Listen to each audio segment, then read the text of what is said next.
Buenas noches, amables televidentes. Sean bienvenidos una vez más a su espacio estelar, Encuentro Directo, en este sábado 4 de septiembre del año 2021. Las gracias a Dios por permitirnos estar nuevamente con todos ustedes. Buenas noches, Karina Sánchez Campos. Buenas noches, Ramón Núñez Fernández, y a toda nuestra fiel teleaudiencia que cada fin de semana sintoniza este encuentro directo con todo lo que va generando noticias en el país y el resto del mundo, oficialmente en el 9º mes del año 2021. Y diera la impresión de 9 meses a punto del parto. ¿Qué saldrá? Está a la vuelta de la esquina con el planteamiento de un diálogo nacional por parte del presidente Luis Abinader para llevar a cabo inicialmente 12 reformas que tocan de fondo la Constitución. En medio de estas conversaciones se adhirió un 13º punto con lo relativo a la parte electoral, que de costumbre cuestionada, porque pese, Ramón, a que en los años 2018 y 2019 salieron la ley de partidos políticos y agrupaciones, así como también el régimen electoral, respectivamente, no dieron pie con bola.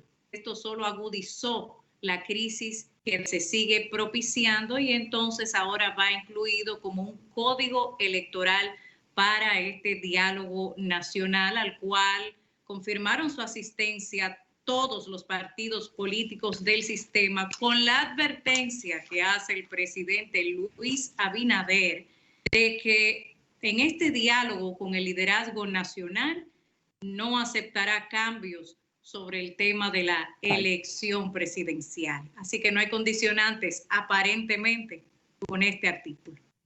No, y él también dio el anuncio, Karina, de que en el próximo encuentro, que es el 15 de este mes, él va a participar, y va a estar ahí participando ahí en el encuentro.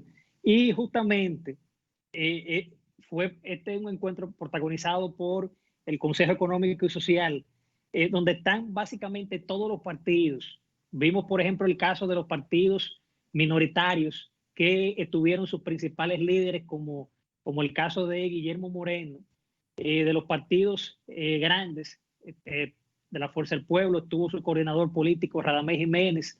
Por el PLD vimos a Charlie Mariotti, y quien fue también el ministro de Economía, Juan Ariel Jiménez.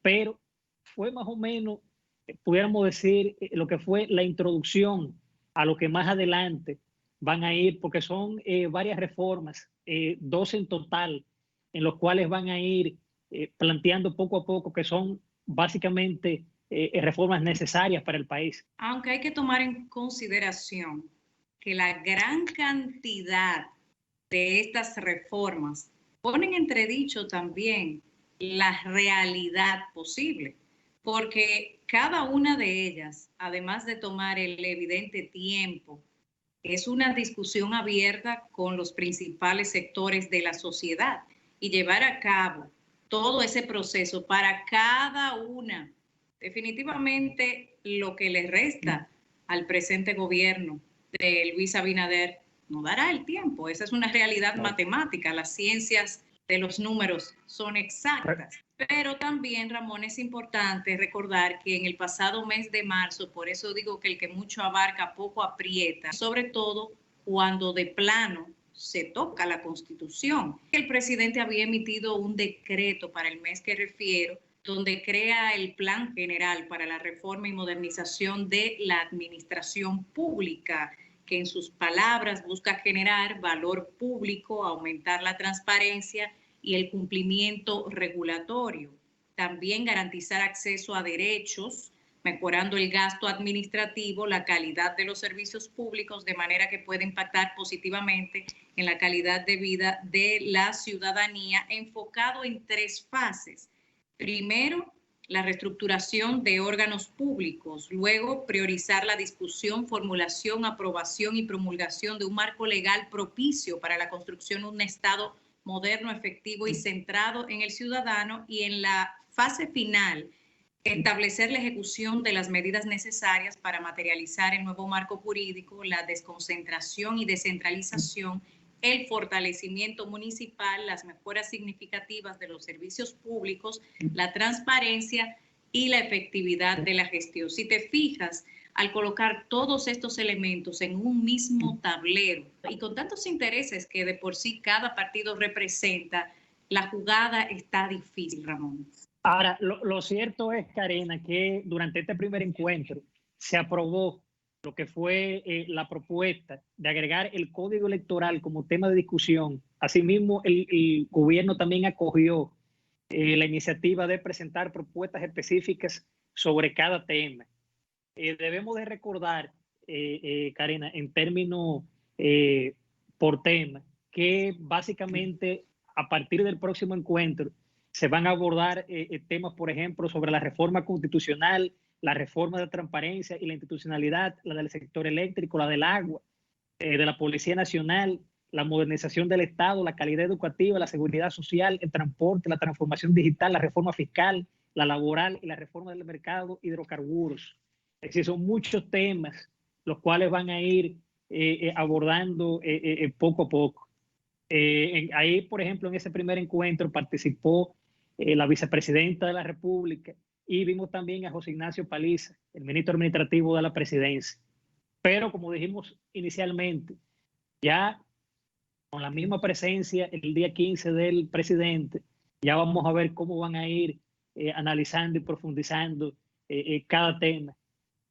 Principalmente uno que se abordará, que es el mismo tema del agua y del tema del hidrocarburo que se comenta tanto. Sobre todo por el ingrediente de la privatización y esas alianzas público-privadas que han traído tanto desacierto al plano nacional, pero asimismo también hacer un sucinto balance de derecho comparado con el Código Electoral de Colombia, una pieza reciente que ha buscado perfeccionar el proceso y la organización electoral para asegurar que las votaciones traduzcan la expresión libre, espontánea y auténtica de los ciudadanos y que los escrutinios sean reflejo exacto de los resultados de la voluntad del elector expresada en las urnas, porque como bien sabido, lo que no se especifica como prohibido puede hacerse y hay muchas brechas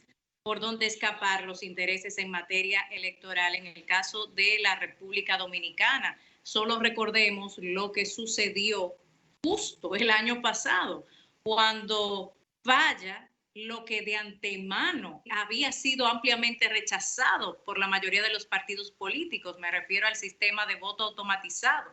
Y aún así, sacarlo adelante y finalmente resultar en lo que llamaríamos crónica de una muerte anunciada, llevando a suspender por primera vez un proceso electoral que costó millones al pueblo dominicano y que esta es la fecha que no se ha resarcido, como si fuese una especie de borrón y cuenta nueva. Por eso hay que buscar un marco regulatorio en materia electoral que verdaderamente sancione toda la dimensión de lo que implique.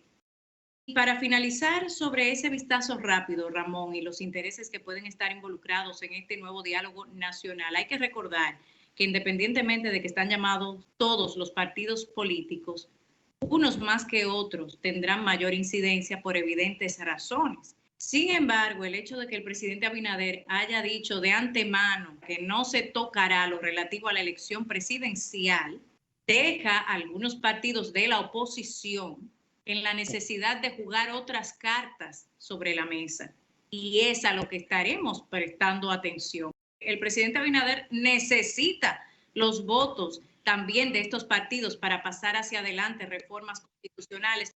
Hay otros mecanismos legales que podrían tocar el mismo fondo sin necesidad de tocar la ley sobre toda ley y con lo que esto conlleva de cara al electorado, porque cada vez que se toca la Carta Magna de manera innecesaria, se produce un rechazo absoluto de la ciudadanía, así que habrá que ver si el presidente Abinader estará dispuesto a asumir el costo político que eso implica. Así es. Bueno, Karina, nos vamos a una pausa comercial y en breve retornamos con el segundo bloque de comentarios.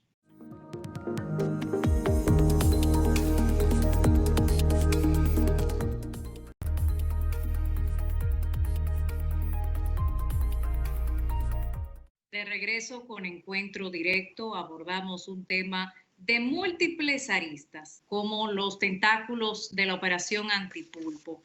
Esta vez nos referimos al ex Procurador General de la República, Jean Alain Rodríguez, quien esta misma semana buscaba una modificación para obtener una libertad condicional, porque permanece bajo prisión por alegados escándalos de corrupción, que de hecho, Ramón, a la salida de la referida audiencia, que le fue concedido un aplazamiento para la próxima semana en vista de que sus abogados pedían tener acceso para conocer a detalle la acusación como tal, pues la magistrada Jenny Berenice Reynoso resumió básicamente de lo que se trata el caso con una sola frase.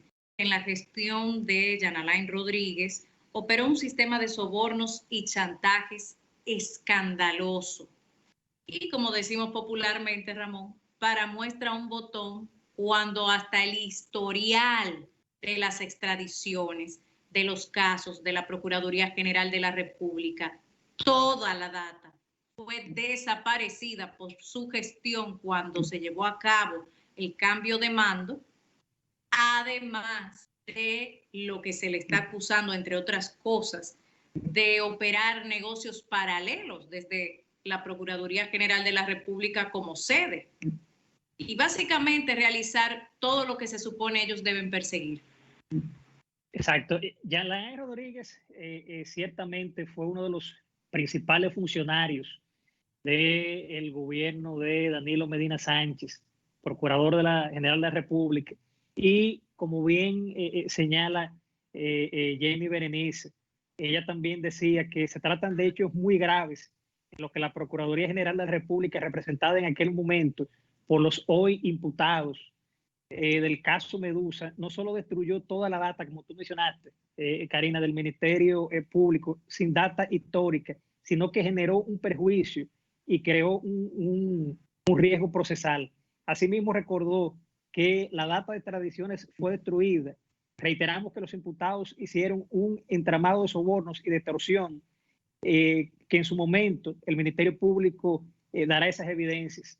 Es decir, que este es un caso que pica y se extiende, y tanto Jenny Berenice como la actual Procuraduría sabemos que le va a dar mucho seguimiento.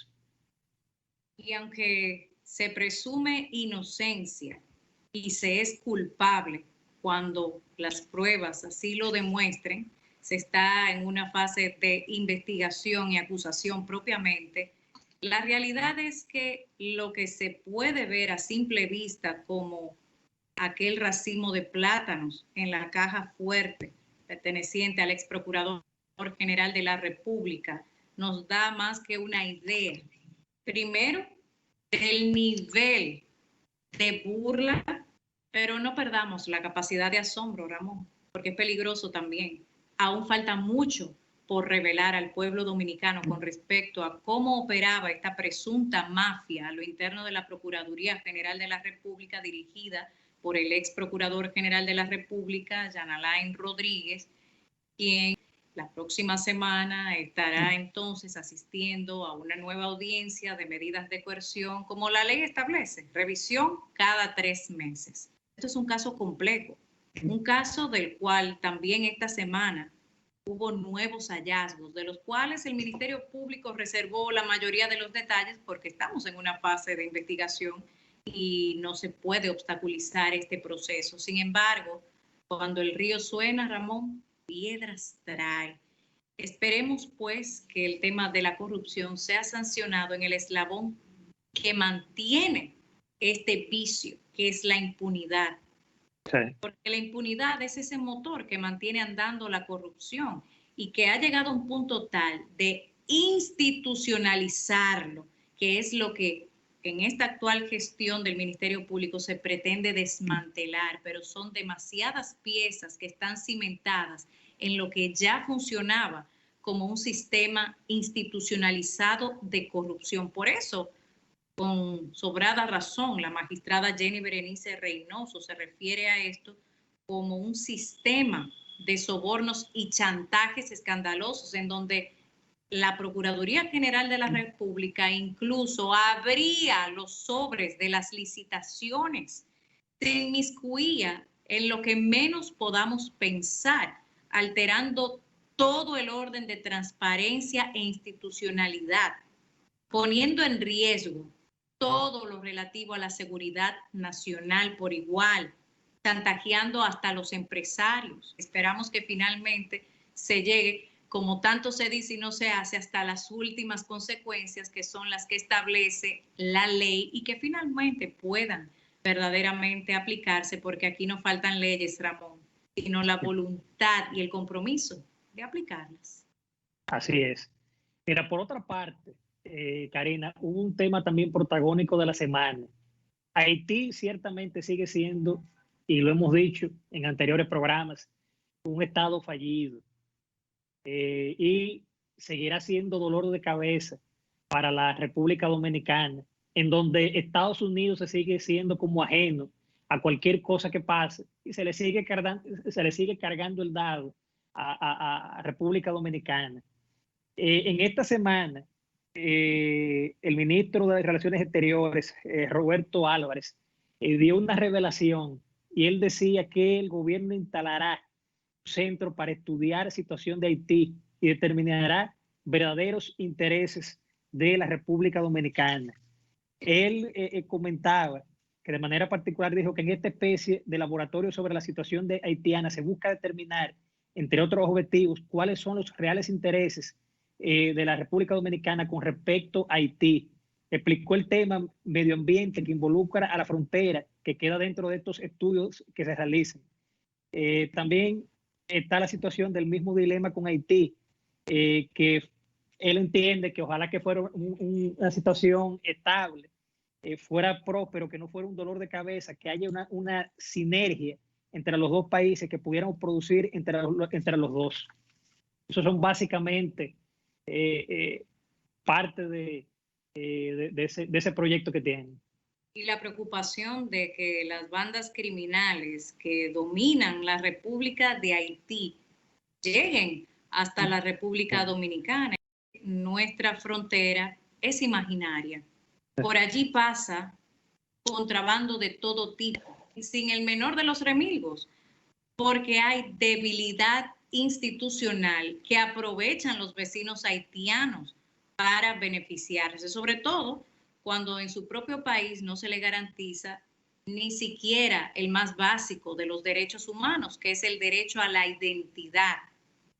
Y con esto, evidentemente, no pueden accesar a los servicios más básicos que deben estar disponibles para todo ser humano. ¿Y dónde lo buscan? Donde no se lo niegan, en la República Dominicana, pudiendo cruzar esta frontera a su antojo, incluso en medio de una pandemia como la del COVID-19, sin ningún tipo de distanciamiento social, medida de higiene, y nadie los detiene.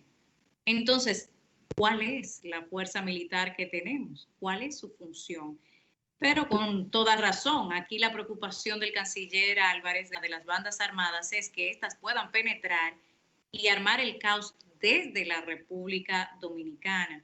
Incluso recordar aquellas célebres palabras que deben ser hoy más que nunca pronunciadas por el mismo canciller Álvarez, cuando decía que los problemas de Haití no tienen solución dominicana. Mientras sigamos buscando las soluciones de Haití en República Dominicana, no llegarán, porque tienen que estar en donde está ocasionado u originado el problema, y no es en la República Dominicana, sino en la República de Haití, y se mueven muchas argucias para evadir la responsabilidad que tiene la República de Haití para con sus nacionales y endilgársela al buen vecino, que como de costumbre no se niega y por eso asume un peso que no puede sostener porque tampoco puede garantizar a sus propios nacionales a veces los servicios más básicos. Es simplemente un abuso con el contubernio de la comunidad internacional que tiene una deuda histórica con la República de Haití, que lo que hace es enriquecer a las cúpulas de Haití mientras su población está cada vez más vulnerable, recordando que la pobreza es superficial, porque debajo del suelo haitiano hay grandes yacimientos minerales.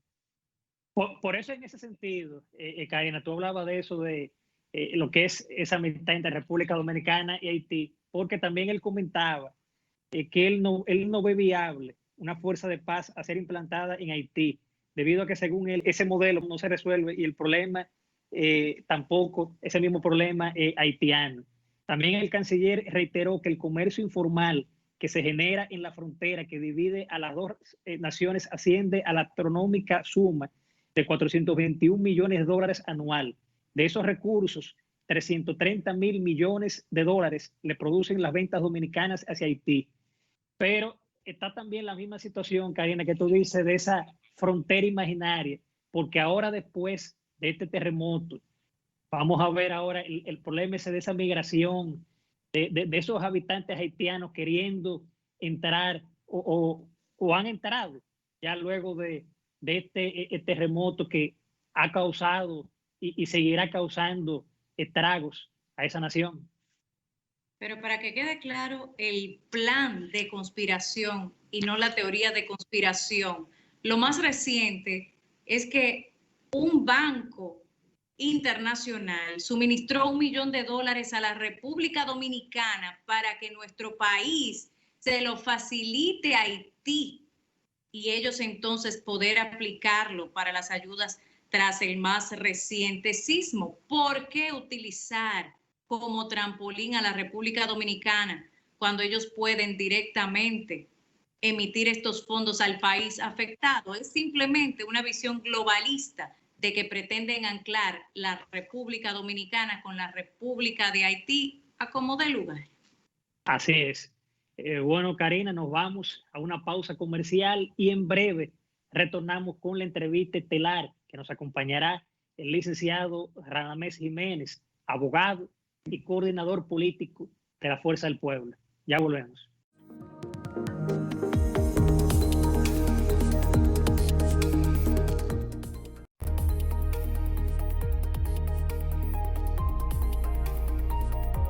Y bien, amables televidentes, en la entrevista estelar de Encuentro Directo nos acompaña la noche de este sábado el licenciado Radamés Jiménez, abogado, ex procurador general de la República y actualmente es coordinador político del partido La Fuerza del Pueblo. Bienvenido, licenciado Jiménez. Muchas gracias, Ramón, Karina. Un placer estar con ustedes. El gusto es nuestro. Gracias, licenciado. Licenciado, una parte de la sociedad, o prácticamente ya muchísima gente, está satisfecha con el trabajo del Ministerio Público y el presidente Abinader aspira básicamente a una reforma para que el procurador no sea elección por el presidente de la República, para que sea independiente. ¿Por qué usted se opone a este sistema de la reforma? No. Nosotros no nos oponemos a que el Ministerio Público siga siendo independiente, porque lo que se plantea desde el Poder Ejecutivo es una reforma a la Constitución de la República para fortalecer la independencia del Ministerio Público. Lo que sucede es que la actual Constitución, la Constitución del año 2010, consagra de manera taxativa esa independencia del Ministerio Público. Ustedes recordarán que antes del 2004, todos los fiscales, comenzando desde el fiscalizador de banca hasta el Procurador General de la República, eran designados por decreto del presidente de la República. Incluso aquí se dio una situación muy peculiar en el año 2000, cuando hubo un cambio de gobierno, que mediante un solo decreto se cancelaron todos los fiscales del país y el país se quedó sin Ministerio Público. Es decir, que el Ministerio Público era una institución que dependía de los vaivenes de la política. Pero en los gobiernos del compañero Leonel Fernández, se produjo una profunda reforma de esa institución, llegando incluso a constitucionalizar al Ministerio Público. Y ahí se crea la independencia del Ministerio Público, quitándole al Poder Ejecutivo la designación de todos los fiscales, desde fiscalizador hasta procuradores generales adjuntos. Lo único que le quedó al presidente de la República en esa reforma fue el procurador general de la República y la mitad de sus adjuntos. Ahora bien, se quiere profundizar esa independencia del Ministerio Público, con la que nosotros estamos totalmente de acuerdo. Eso es posible sin tener que modificar la Constitución de la República. Sencillamente se propone una reforma a la ley 133-11, la ley, el Estatuto del Ministerio Público, y se le puede incluir un artículo o varios artículos donde el Procurador General de la República y la mitad de sus adjuntos se han escogido mediante una terna que escoja el Consejo Superior del Ministerio Público, de fiscales de carrera que se supone que no están contaminados con la política, porque son fiscales que han entrado por concurso a la carrera del Ministerio Público a través de la Escuela Nacional del Ministerio Público, comenzando por el primer eslabón, es decir, de fiscalizador. Entonces se somete una terna de 3 al presidente de la República, y el presidente de la República escoge uno de esos 3 y está cogiendo un procurador totalmente independiente, porque es el Consejo Superior del Ministerio Público, que es el órgano de gobierno del Ministerio Público, que se lo está proponiendo, y se lo está proponiendo precisamente de fiscales de carrera, fiscales que tienen todos los méritos porque han entrado por concurso de oposición, porque han ido ascendiendo por escalafón dentro del Ministerio Público y están totalmente incontaminados de la política. Yo creo que es el método más idóneo, más transparente, y entonces tenemos un Procurador General de la República totalmente independiente, pero además a la ley se le puede agregar otro artículo que diga que ese Procurador General de la República, escogido en principio por el Consejo Superior del Ministerio Público, tendrá una permanencia en su cargo que puede ser de 4 años o puede ser de 6 años en el ejercicio de sus funciones. Y ahí no hay que tocar la Constitución de la República, porque la Constitución de la República establece claramente la independencia del Ministerio Público y está taxativamente consagrado en su artículo 170. Ciertamente, cuando habla de que goza de autonomía funcional, administrativa y presupuestaria, de manera que si el sentido es fortalecer lo que ya la ley, sobre toda ley, declara abiertamente, es sumamente sensata esa propuesta.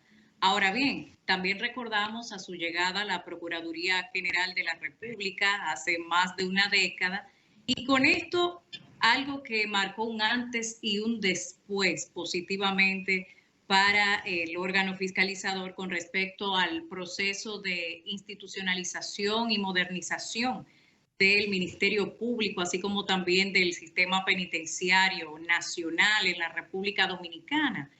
Pasando balance, ¿qué ha quedado pendiente al respecto y que entiende debiera ser abordado? Bueno, la verdad es que no ha tenido precedente las reformas que se produjeron al interno de la institución. Incluso yo recuerdo que mi compañero de partido de aquella época pensaban que yo estaba loco, porque como los fiscales se escogían por recomendación y se le mandaban al presidente de la República, el presidente lo nombraba por decreto. Cuando nosotros comenzamos a desatar esa revolución al interno del Ministerio Público, eso me trajo muchas dificultades, porque los compañeros del partido decían, pero ¿cómo va a ser que entonces que por concurso que hay que entrar al Ministerio Público? Entonces antes los fiscales entraban por su mérito político y ahora cualquiera. Incluso yo recuerdo que me cuestionaron bastante que en uno de esos concursos de la Escuela Nacional del Ministerio Público ganó de manera limpia una hija del entonces procurador Víctor Céspedes, y eso se me cuestionaba. Bueno, pero fue que ella participó y ganó, y esa joven es fiscal y ha ascendido dentro de la carrera. porque esto no es un problema de que tú eres del PRD, de que tú eres del PRM, de que tú eres del Partido Comunista, de que tú eres del PLD. Esto es un problema de capacidad. Esto es un problema de actitud. Incluso las personas que evaluaban, nosotros contratábamos una compañía externa, una compañía de recursos humanos externa a la Procuraduría General de la República, que era quien hacía las evaluaciones. Y obviamente se escogían las mejores notas. Y luego de ser escogidos, tenían que pasar por un proceso de capacitación en la Escuela Nacional del Ministerio Público que duraba un año. Pero el hecho de tú ganar el concurso para entrar no te garantizaba que pudiera terminar la carrera, porque si en las evaluaciones ya de la formación te quemaba, salía. Entonces es muy riguroso. Yo la verdad que como estoy desvinculado hace tanto tiempo, no sé cómo va eso, pero la verdad que la Escuela Nacional del Ministerio Público se convirtió en nuestra época en una especie de hub de capacitación en América Latina y el Caribe. Venían a recibir capacitaciones fiscales de México, de Guatemala, de El Salvador, de Honduras, de Nicaragua, de Panamá, de Costa Rica, de Colombia, de casi toda América Latina. Vinieron a formarse fiscales en la Escuela Nacional del Ministerio Público nuestra.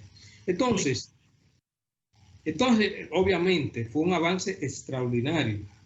No sé, nosotros salimos de la Procuraduría General de la República en el año 2012, no sé si siguió profundizándose ese proceso, pero creo y veo con mucho beneplácito el hecho de que el presidente de la República quiere profundizar y fortalecer esa independencia del Ministerio Público. Nosotros lo vemos muy bien.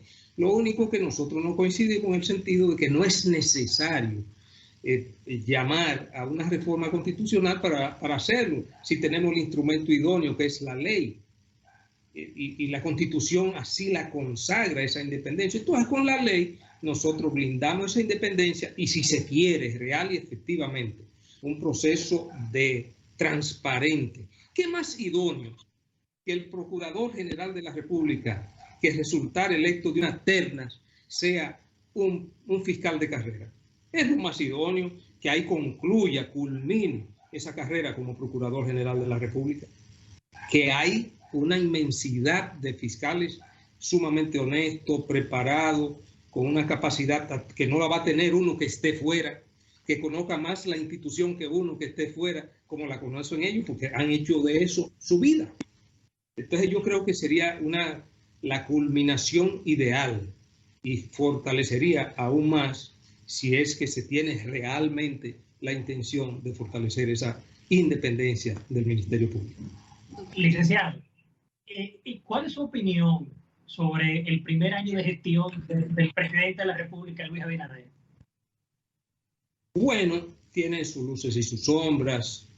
Yo creo que el presidente ha mostrado que tiene buenas intenciones, que la verdad que le ha tocado lidiar con una situación difícil, una pandemia, una crisis mundial, una crisis de salud mundial, pero también se puede ver en este año mucha improvisación, sobre todo del equipo que acompaña al presidente de la República y obviamente hay algo que nos llama a preocupación, que es la desmesurada carrera en términos de endeudamiento externo, como nunca antes en la historia de República Dominicana. En apenas un año de gestión de gobierno ya hemos tomado prestado unos 13.000 millones de dólares, lo que representa un crecimiento de 68% del PIB,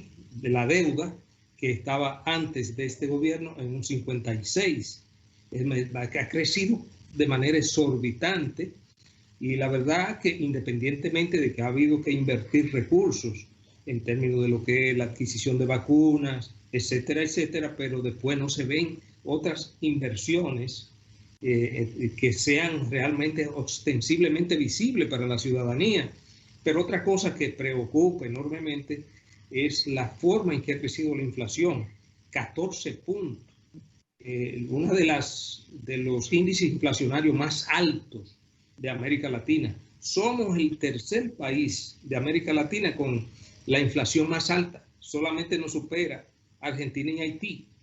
De manera que hay algo que hay que corregir, que no anda bien. Pero además eso se manifiesta en algo fundamental que tiene que ver con los altos precios de los productos de la canasta básica. Ya las amas de casa están protestando, van a los supermercados y ven que compraban antes determinada cantidad de productos, vamos a decir, con 8,000 pesos, y hoy le cuesta el doble. Hoy tienen que llevar 16,000 pesos. De manera que eso es sumamente preocupante, porque la verdad que algo que degenera y provoca situaciones de convulsiones sociales tiene que ver precisamente con elevado costo de la canasta familiar. Ciertamente no es lo mismo el endeudamiento que el sobreendeudamiento insostenible. Es momento de una pausa, doctor Jiménez, y en breve continuamos este encuentro directo.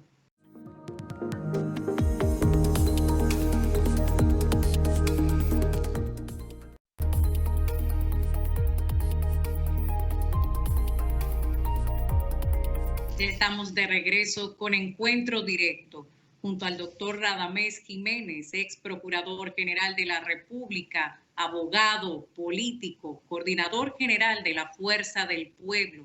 Y en este momento que el presidente Abinader llama a un diálogo nacional por reformas país, también es el coordinador frente a la organización política La Fuerza del Pueblo. Doctor Jiménez, en este sentido, ante esta convocatoria del presidente Luis Abinader, ¿qué posición tiene con respecto a los puntos verdaderamente prioritarios desde su óptica? Porque 12 reformas, en lo particular, entiendo que le aplicaría más bien aquel refrán del que mucho abarca, poco aprieta. ¿Cuál es su parecer? Bien, Karina. Ciertamente fuimos convocados a un diálogo a través del Consejo Económico y Social. Se plantearon 12 puntos cardinales. Luego, en la discusión del plenario, se acordó por unanimidad incluir un 13º punto, que es el Código Electoral, donde todos estuvimos de acuerdo. Pero cuando en el caso nuestro nos tocó la oportunidad y preguntamos que dónde estaban, que si ya las propuestas estaban ahí, estaban formuladas para uno conocerlas. Entonces sucede que el gobierno no tenía la propuesta preparada, lo que conllevó que nosotros pidiéramos de procedimiento que darle la oportunidad al gobierno para que preparara esa propuesta y sea en la próxima reunión, que está pautada para el 15 de este mes, se nos presenten y luego nosotros estudiarlas, ponderarlas y hacer las contrapropuestas. De manera que eso fue prácticamente, esa reunión fue de salutaciones y simplemente conocer vamos a decir, los titulares de la propuesta que tiene el gobierno. Ahora, licenciado, yo iba en ese sentido. ¿Usted cree que con tantas reformas, que son muchas, usted cree que al final el diálogo salga camino? Bueno, no podemos ser pesimistas. Vamos a dar el margen de la duda. Hay una reforma, por ejemplo, de la que ellos están proponiendo que se especifica que es precisamente para fortalecer la independencia del Ministerio Público, que yo creo que no tiene razón de ser. Nosotros como Fuerza del Pueblo entendemos que no tiene razón de ser y que eso, lo único que tenemos que hacer es reformar la ley 133-11, sin tener que tocar la Constitución de la República, porque ustedes saben que eso conlleva un asunto muy serio. Aquí la Constitución de la República no puede estarse tocando cada 4 años, que cada quien quiera hacerse gracioso para su conveniencia personal, porque incluso la reforma del 2010 fue una de las reformas más opinadas de la historia de República Dominicana y participativa. Ustedes recordarán que eso se inicia en el año 2008 con la creación de una comisión por parte del Poder Ejecutivo conformada por grandes juristas constitucionalistas nacionales e internacionales. Y luego, entonces, se vinieron lo que serían las consultas populares. Hubo consultas a todas las fuerzas vivas de la nación. Incluso la parte que contiene la Constitución, que tiene que ver con el Ministerio Público, fue todo un proceso de discusión de manera transparente que se produjo a lo interno del Ministerio Público. Nosotros produjimos una propuesta que incluso la presentamos en el aula magna de la Universidad Autónoma de Santo Domingo, a la comisión encargada de la reforma de la Constitución, que ustedes recordarán que coordinaba Monseñor Agripino, y entregamos nuestra propuesta como Ministerio Público. Y el 95% de lo que se refiere al Ministerio Público fueron las propuestas que nosotros produjimos al interno del Ministerio Público y están ahí en la Constitución. Pero así hay otras propuestas de la sociedad que están contenidas en esa Constitución, de manera que fue un proceso muy sui generis, y eso trajo como consecuencia, obviamente, que se produjera, que se promulgara una de las constituciones más democráticas, modernas y liberales de América Latina, que es esa Constitución del año 2010. Entonces, tocar esa Constitución con el único objetivo de fortalecer algo que se puede hacer por ley no tiene sentido. No tiene sentido. Además, que modificar una Constitución debe ser algo muy serio, algo que nos convoque a todos y que requiera, obviamente, de un tiempo, de mucha opinión, de criterios bien sopesados. Toca de manera frontal la democracia y su sólido sustento.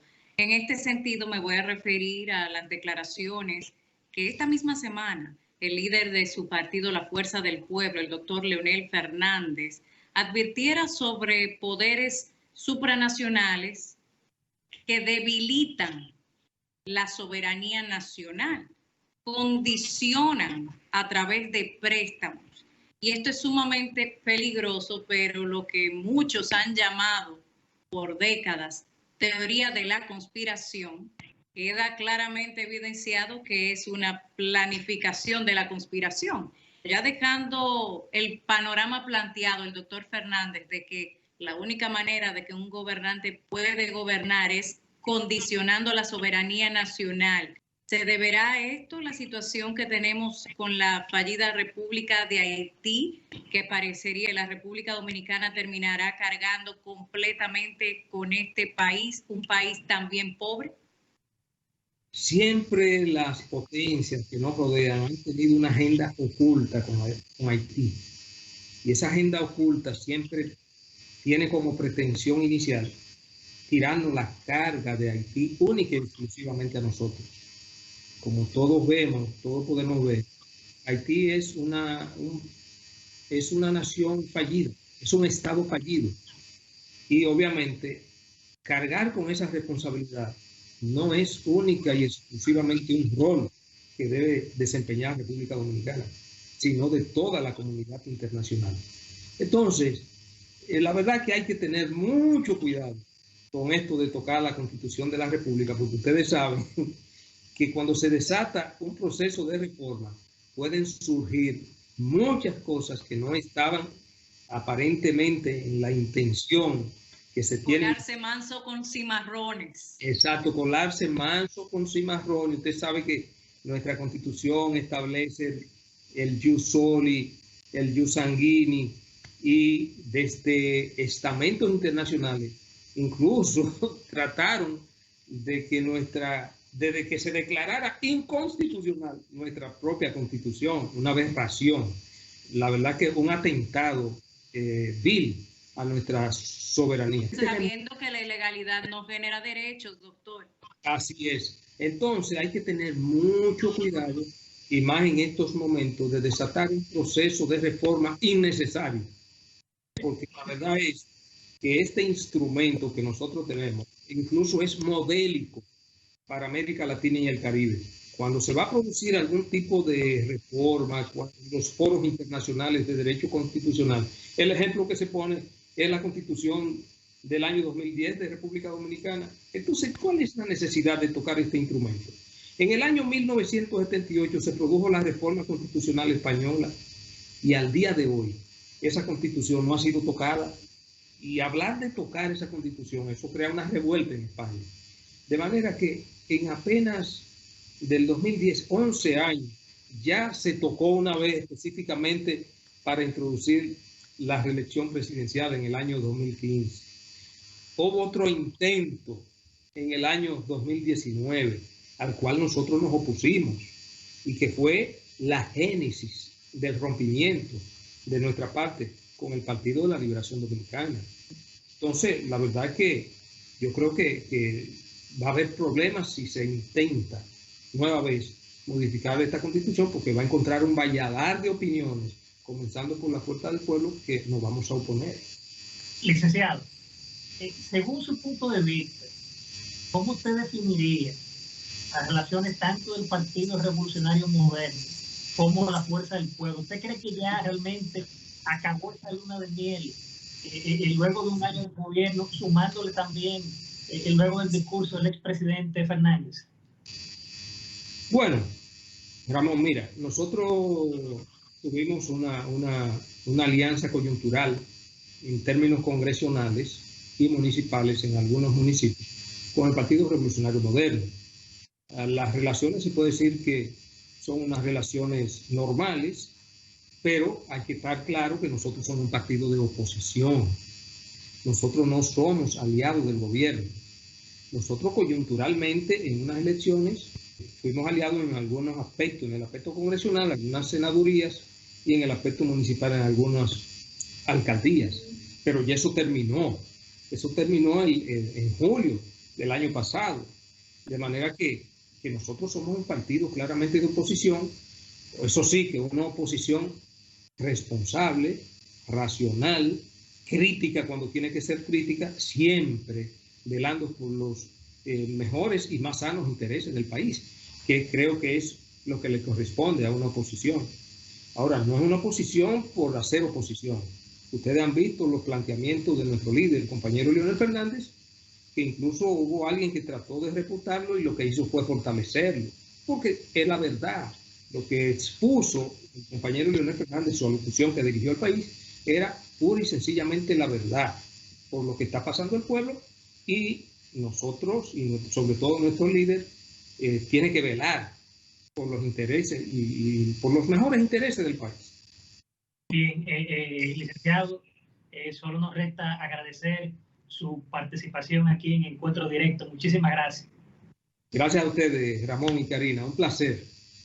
Gracias de recibirle. Bien, amables televidentes, nos vamos a una pausa comercial y en breve retornamos con la recta final de Encuentro Directo.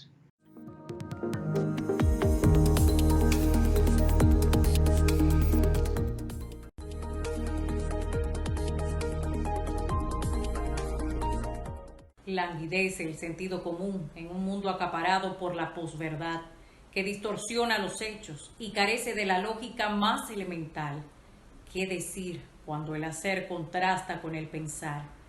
Ver y no atinar a observar es una palpable característica. En el país de los ciegos, el tuerto es rey.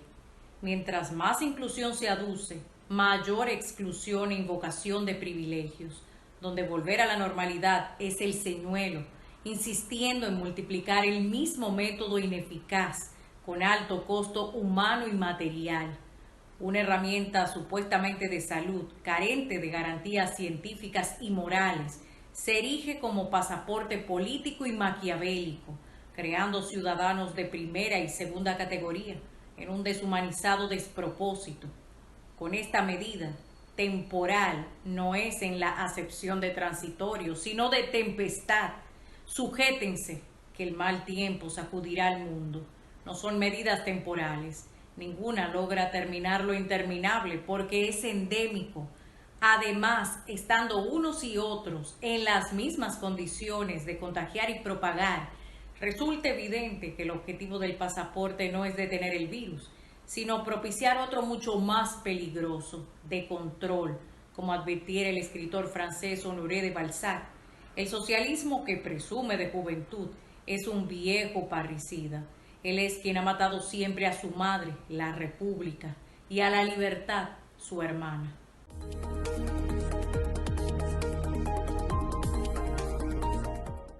Y bien, amables televidentes, hemos llegado a la recta final de su espacio estelar, Encuentro Directo. Gracias por ese apoyo y esa fiel sintonía que nos dan todos los sábados. Recordarles que nos pueden seguir en las redes sociales, Instagram, Twitter y el canal de YouTube. Suscríbanse al canal de YouTube para que puedan ver este programa y también los anteriores. Karina. Ramón, recordar que ante los actuales embates globalistas que buscan disminuir la institucionalidad y la soberanía nacional en tantos países de América Latina, las palabras de Octavio Paz: una nación sin elecciones libres es una nación sin voz, sin ojos y sin brazos. Feliz fin de semana.